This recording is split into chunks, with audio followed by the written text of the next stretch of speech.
Hello everyone, আমি জীবন কুমার সরকার বর্তমানে পড়াশোনা করছি চীনের হুনান প্রদেশে অবস্থিত Changsha university of science and টেকনোলজিতে। আপনারা ইতোমধ্যে জানেন চীনে এবার যারা ভর্তি হয়েছেন অর্থাৎ সেপ্টেম্বর 2024 ইনটেকে যে সকল স্টুডেন্ট ভর্তি হয়েছেন তাদের জন্য বিভিন্ন প্রয়োজনীয় বিষয় নিয়ে আমি সিরিজ ভিডিও বানানো শুরু করেছি। ইতোমধ্যে 3টি টপিক্সে আমি ভিডিও তৈরি করেছি। আজকে আরেকটা নতুন টপিক্সে আমি ভিডিও বানাচ্ছি, সেটা হলো চীনে আসার পরে আপনাদের ইনিশিয়ালি কত টাকা টোটাল খরচ হবে। তবে চায়নাতে আসার পরে আপনাদের যে খরচ হবে সেই খরচগুলো যেহেতু চায়নার কারেন্সিতে আপনাদেরকে পে করতে হবে, সুতরাং আমি আজকে চায়নার কারেন্সিতেই আজকে বলার চেষ্টা করব। আপনারা ইতোমধ্যে জানেন চায়নার কারেন্সির নাম হলো আরএমবি বা ইউএন। আপনারা একটু রেট অনুযায়ী নিজেরা হিসাব করে নিতে পারেন। আমি চাইনিজ কারেন্সিতেই বলার চেষ্টা করব। বর্তমানে আরএমবি রেট 17 টাকা 50 পয়সা থেকে শুরু করে 17 টাকা 80 পয়সার মধ্যে আপ ডাউন করছে। আপনারা সেইভাবে হিসাব করে নিতে পারেন। যাই হোক, আমি সরাসরি খরচে চলে যাচ্ছি। প্রথমেই আপনাদেরকে যেটি কিনতে হবে সেটা হলো একটি সিম কার্ড। চায়নাতে বিভিন্ন ধরনের সিম কোম্পানি রয়েছে, যেমন চায়না মোবাইল রয়েছে, চায়না ইউনিকম রয়েছে, চায়না টেলিকম রয়েছে, যেমন আমি বর্তমানে ব্যবহার করছি চায়না মোবাইল। আর সিম কোম্পানিগুলোর ক্ষেত্রে আপনি বিভিন্ন ধরনের প্যাকেজ পাবেন, যেমন 6 মাসের প্যাকেজ রয়েছে, 1 বছরের প্যাকেজ রয়েছে বা 2 বছরের প্যাকেজ। তবে আপনি যদি সিম কিনতে যান আপনাকে মিনিমাম 6 মাসের একটি প্যাকেজ নিতে হবে।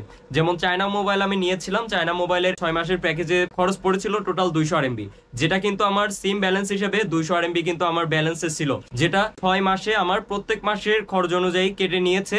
বর্তমানে আমাকে প্রত্যেক মাসে পে করতে হয় 29 আরএমবি করে 1 মাসের জন্য, যেখানে আমি 270 জিবি ইন্টারনেট, 300 মিনিট সহ আরো বিভিন্ন ধরনের অফার রয়েছে। আপনি চায়নাতে আসার পরে আপনার পছন্দ অনুযায়ী সিম কিনতে পারেন। মোটামুটি আপনার মিনিমাম 200 আরএমবি এর মতো খরচ পড়বে। এরপরে আপনাকে যেটি কিনতে হবে সেটা হলো ভিপিএন। আপনারা ইতোমধ্যে জানেন চায়নাতে কিন্তু একটা নেটওয়ার্ক ওয়াল রয়েছে। আপনি চায়নার বাইরের যে সকল ওয়েবসাইট যেমন ফেসবুক, হোয়াটসঅ্যাপ, ইউটিউব বা গুগলের যে কোনো ধরনের পরিষেবা এগুলো কিন্তু আপনারা ব্যবহার করতে পারবেন না।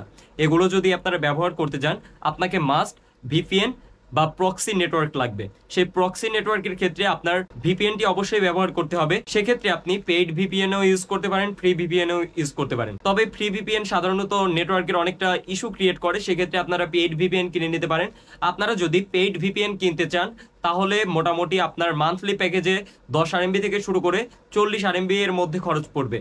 যেমন আমি বর্তমানে যে ভিপিএনটি ইউজ করছি সেটা হলো অ্যান্টলিঙ্ক। অ্যান্টলিঙ্কে আমাকে প্রত্যেক মাসে 10 আরএমবি করে পে করতে হয়। 10 আরএমবি করে পে করে আমার ভিপিএনটি কিনতে হয়। যে অ্যান্টলিঙ্ক ভিপিএনটিতে আমি টোটাল 4টা ডিভাইস ইউজ করতে পারি। আর এই ভিপিএন এর ক্ষেত্রে আমি আর আমার আরেকটা ফ্রেন্ড শেয়ার করে মূলত ভিপিএনটি আমরা ইউজ করছি। আমি 2টা ডিভাইস ইউজ করি, যেমন আমার মোবাইল এবং ল্যাপটপ, এবং আমার ফ্রেন্ডও তার একটা মোবাইল এবং ল্যাপটপ ইউজ করছে। আপনারাও আসার পরে আপনার পছন্দ অনুযায়ী যে কোনো একটা ভিপিএন নিতে পারেন। এরপরে সেটা হলো আপনার এয়ারপোর্ট থেকে আপনার ইউনিভার্সিটিতে আসা অবধি যদি আপনাকে পিক আপ সার্ভিস বা ট্যাক্সি সার্ভিস যদি না দেয় সেক্ষেত্রে আপনাকে অবশ্যই একটি ট্যাক্সি নিতে হবে, যেহেতু আপনার কাছে অনেক জিনিস থাকবে।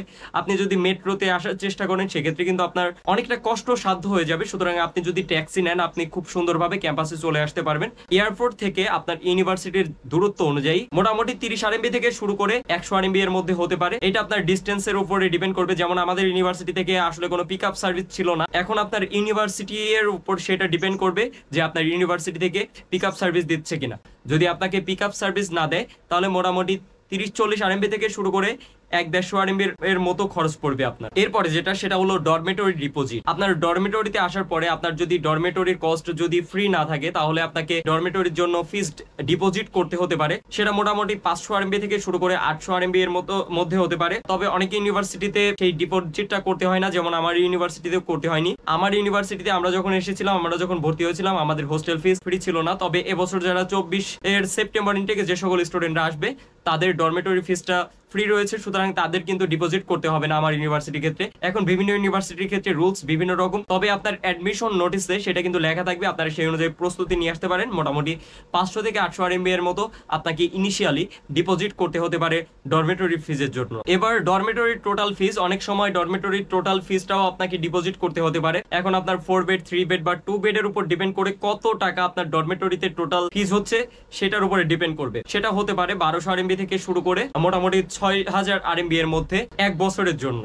এরপরে আপনাকে একটি ব্যাংক অ্যাকাউন্ট খুলতে হবে। ব্যাংক অ্যাকাউন্ট খুলতে আপনার কিন্তু কোনো আরএমবি এক্সট্রা খরচ করতে হবে না, তবে অনেক ব্যাংক থেকে ডিপোজিট করতে বলতে পারে। যেমন আমি আইসিবিসি থেকে ব্যাংক অ্যাকাউন্ট খুলেছিলাম, আমার কোনো ডিপোজিট করতে হয়নি। আমার আইসিবিসি তে কোনো ডিপোজিট করতে হয়নি। অনেক সময় বিভিন্ন ব্যাংকে মোটামুটি মিনিমাম আপনার 50 আরএমবি এর মতো ডিপোজিট করতে হতে পারে। সেভাবে আপনারা প্রস্তুতি নিয়ে আসবেন। এরপরে আপনাদের বিভিন্ন ভিডিওতে ইতিপূর্বে বলেছি যে আপনি বাংলাদেশ থেকে যদি মেডিকেল করে থাকেন তাহলে তাহলে আপনার মেডিকেলের রিপোর্টগুলো আপনারা সঙ্গে করে নিয়ে আসবেন, যেহেতু আপনার চায়নাতে এসেও নতুন করে মেডিকেল করতে হবে। তবে আপনি যদি রিপোর্টগুলো আপনি নিয়ে আসেন, সেই রিপোর্টটি যদি আপনি মেডিকেলে জমা দেন, তাহলে আপনাকে সেটার ক্লিয়ারেন্স নেওয়ার জন্য মোটামুটি 30 RMB এর মতো খরচ হতে পারে। অনেক ইউনিভার্সিটিতে যদিও মেডিকেলের যে কস্ট সেটা ফ্রি, তবে আমাদের ইউনিভার্সিটির ক্ষেত্রে সেটা ফ্রি ছিল না, আমাদেরকে পে করতে হয়েছিল।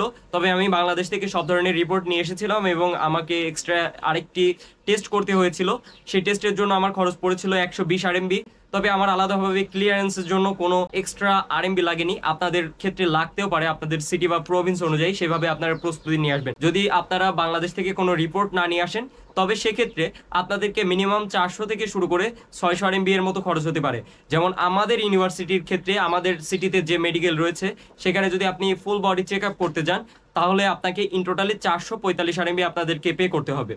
আপনারা সেভাবে প্রস্তুতি নিয়ে আসবেন। এরপরে সেটা হলো রেসিডেন্স পারমিট। আপনাকে বাংলাদেশ থেকে কিন্তু 6 মাসের জন্য এন্ট্রি ভিসা দিবে, এবং সেই এন্ট্রি ভিসায় আপনি চায়নাতে আসার পরে আপনি ইন টোটালি 1 মাস সর্বোচ্চ আপনি স্টে করতে পারবেন। 1 মাসের বেশি কিন্তু আপনি স্টে করতে পারবেন না। এর মাঝে আপনাকে কিন্তু অবশ্যই নতুন রেসিডেন্স পারমিটের জন্য অ্যাপ্লাই করতে হবে। আপনি যখন নতুন রেসিডেন্স পারমিটের জন্য অ্যাপ্লাই করতে যাবেন, তখন আপনার যদি ইউনিভার্সিটি স্কলারশিপ হয়ে থাকে বা চাইনিজ গভর্নমেন্ট স্কলারশিপ যদি না হয়ে থাকে, বা আপনার যদি স্টাইপেন্ড বা আদার্স যেসব ফ্যাসিলিটিস আছে সেগুলো যদি প্রোভাইড ইউনিভার্সিটি থেকে না করে বা আপনার স্কলারশিপ ক্যাটাগরির মধ্যে, তাহলে আপনাকে অবশ্যই রেসিডেন্স পারমিটের জন্য পে করতে হবে। যেমন আমাদের ইউনিভার্সিটি স্কলারশিপের ক্ষেত্রে প্রত্যেক বছরে আমাদের রেসিডেন্স পারমিটের জন্য খরচ করতে হয় ইন টোটালি 400 RMB। আর অনেক ইউনিভার্সিটিতে কিন্তু কন্ডিশনাল স্কলারশিপ নেই। আনকন্ডিশনাল স্কলারশিপের ক্ষেত্রে আপনার 4 বছরের জন্যই রেসিডেন্স পারমিট দিতে পারে। যদি আপনাকে 4 বছরের জন্য রেসিডেন্স পারমিট দেয়, তাহলে আপনার ইন টোটালি 1600 RMB এর মতো খরচ হতে পারে, অর্থাৎ প্রত্যেক বছরের জন্য আপনার 400 RMB করে। এরপরে আপনাকে একটি হেলথ ইন্স্যুরেন্স করতে হবে। হেলথ ইন্স্যুরেন্সের জন্য মোটামুটি 800 থেকে 1000 এর মতো খরচ হতে পারে। যেমন আমাদের ইউনিভার্সিটিতে আমাদের ইন টোটালি 800 RMB পে করতে হয়েছিল হেলথ ইন্স্যুরেন্সের জন্য। আরেকটা কথা বলে রাখি, আপনি যদি হেলথ ইন্স্যুরেন্স যদি না করেন, তাহলে কিন্তু আপনাকে রেসিডেন্স পারমিট দিবে না। এবং আপনি যদি চায়নাতে আসার পরে আপনার যদি কোনো দুর্ঘটনার শিকার হন, আপনার যদি ইন্স্যুরেন্স না কেনা থাকে, তাহলে কিন্তু আপনাকে মোটা অঙ্কের অর্থ খরচ করতে হবে। এবং আমি আরো একটা কথা বলেছি, আপনার যদি ইন্স্যুরেন্স কেনা না থাকে, তাহলে কিন্তু আপনাকে রেসিডেন্স পারমিট দিবে না। সুতরাং এক্ষেত্রে আপনি 800 থেকে 1000 RMB এর প্রিপারেশন নিয়ে আসতে পারেন। এরপরে আমি চলে যাচ্ছি আপনার যে সকল প্রয়োজনীয় জিনিস রয়েছে, নিত্য প্রয়োজনীয় জিনিস রয়েছে, সেগুলোর খরচে। যেমন আপনার ইউনিভার্সিটি থেকে যদি ম্যাট্রেস, তারপরে বালিশ বা কমফোর্টার এগুলো যদি ফ্রি না দেয়, তাহলে কিন্তু সেগুলো আপনাকে অবশ্যই কিনে নিতে হবে। ইন টোটালি সেগুলোর জন্য আপনার 250 থেকে 300 RMB এর মধ্যে খরচ হতে পারে। এর থেকে আপনারা কমেও পেতে পারেন বা বেশিও হতে পারে। এরপরে সেটা হলো আপনার কুকিং স্টাফ। আপনার চায়নাতে যদি কোনো পরিচিত কেউ যদি না থাকে আপনার ইউনিভার্সিটিতে, আপনি যদি নিজে একা একা রান্না করে খেতে চান, তাহলে অবশ্যই আপনাকে কুকিং স্টাফ কিনতেই হবে। এবং আপনার কুকিং স্টাফ গুলো কেনার জন্য মিনিমাম 300 RMB এর মতো খরচ পড়বে। যেমন আপনাকে রাইস কুকার কিনতে হবে, কারি কুকার কিনতে হবে, ইন্ডাকশন কিনতে হতে পারে, ফ্রাই প্যান কিনতে হতে পারে, কারি প্যান কিনতে হতে পারে। এই জিনিসগুলো আরো অনেক জিনিস রয়েছে, যেমন আপনার প্লেট বা বিভিন্ন ধরনের জিনিস, এগুলো আপনাকে অবশ্যই কিনতে হবে। এগুলোর জন্য আপনার মিনিমাম 300 RMB এর মতো খরচ পড়বে। এরপরে আরো আপনার বিভিন্ন ধরনের কেনাকাটা রয়েছে, যেমন আপনার সাবান, শ্যাম্পু থেকে শুরু করে আপনার রুমের যেসব ক্লিনিং স্টাফ থেকে শুরু করে আরো বিভিন্ন ধরনের জিনিস কিনতে হবে। সেগুলোর জন্য আপনার মিনিমাম আপনারা 500 RMB এর মতো ধরে রাখতে পারেন। এর থেকে আপনার কমও লাগতে পারে, বেশিও লাগতে পারে। সেটা আপনার ইচ্ছা বা আপনার প্রয়োজনীয়তার উপর ডিপেন্ড করে আপনাকে কিনতে হবে। এরপরে আপনার যে স্টুডেন্ট কার্ড, আপনার স্টুডেন্ট কার্ডটি সংগ্রহ করতে হবে। স্টুডেন্ট কার্ডের ক্ষেত্রে আপনার মোটামুটি 20 RMB থেকে শুরু করে 50 RMB এর মতো খরচ হতে পারে। যেমন আমাদের ইউনিভার্সিটিতে 20 RMB পে করতে হয়েছিল স্টুডেন্ট কার্ডের জন্য। আপনারা সেইটারও প্রিপারেশন নিয়ে আসবেন। এরপরে সেটা হলো আপনার প্রত্যেক মাসের যে খাওয়া দাওয়ার খরচ। আপনার খাওয়া দাওয়ার যে খরচ, সেটা আপনার সিটির যে বাজার দর সেটার উপরে ডিপেন্ড করবে। যেমন আমাদের সিটিতে মোটামুটি আমরা 300 RMB এর মধ্যে 1 মাসের বাজার আমরা করতে পারি। এখন সেই হিসাব অনুযায়ী আপনারা 400 RMB থেকে 800 RMB এর মতো বাজেট রাখতে পারেন। আপনি যদি প্রত্যেকদিন মাছ মাংস খান, তাহলে সেক্ষেত্রে আপনার খরচ কম পড়বে। এবং আপনি যদি প্রত্যেক দিন বিভিন্ন ধরনের ভেজিটেবল, বিভিন্ন ধরনের ভ্যারাইটিস, বিভিন্ন ধরনের খাবার খেতে চান, তাহলে সেক্ষেত্রে আপনার খরচ বেশি পড়বে। আর অবশ্যই চেষ্টা করবেন আপনি নিজে রান্না করে বেশি খাবার। বাইরে যদি আপনি খেতে চান, তাহলে কিন্তু মোটামুটি আপনার প্রত্যেক মাসে অনেক টাকা খরচ পড়বে। তখন কিন্তু 1000 RMB এর উপরেও কিন্তু খরচ যেতে পারে। যেমন আমরা কিন্তু বাইরে খুব বেশি খাই না। 250 থেকে 300 RMB এর মধ্যে আমাদের 1 মাস কভার হয়ে যায়। আপনাদের সেটারও প্রস্তুতি নিয়ে আসতে হবে। অন্তত আপনারা 2 মাসের খাবারের খরচ নিয়ে আসতে পারেন, যাতে করে আপনার প্রথম যে 2 মাস সেই 2 মাসে এক্সট্রা কোনো প্রেশার না থাকে। এরপরে যেটা সর্বশেষ সেটা হলো চাইনিজ গভর্নমেন্ট স্কলারশিপ বা কনফুসিয়াস স্কলারশিপ যারা হোল্ডার রয়েছেন তাদের জন্য। আপনাদের তো ইউনিভার্সিটি থেকে স্টাইপেন্ড প্রোভাইড করবে, সুতরাং আপনাদের কিন্তু খরচ নিয়ে কোনো ধরনের টেনশন নেই।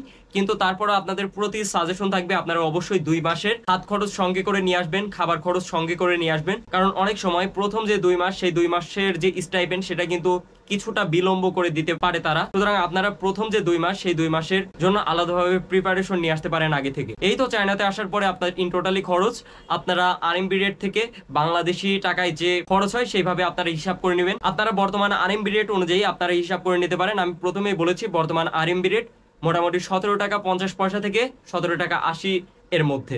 আপনারা সেভাবে হিসাব করে নেবেন। এই তো ছিল আজকের ভিডিও। সবাই ভালো থাকবেন, সুস্থ থাকবেন। আবারও দেখা হবে নতুন কোনো ভিডিওতে।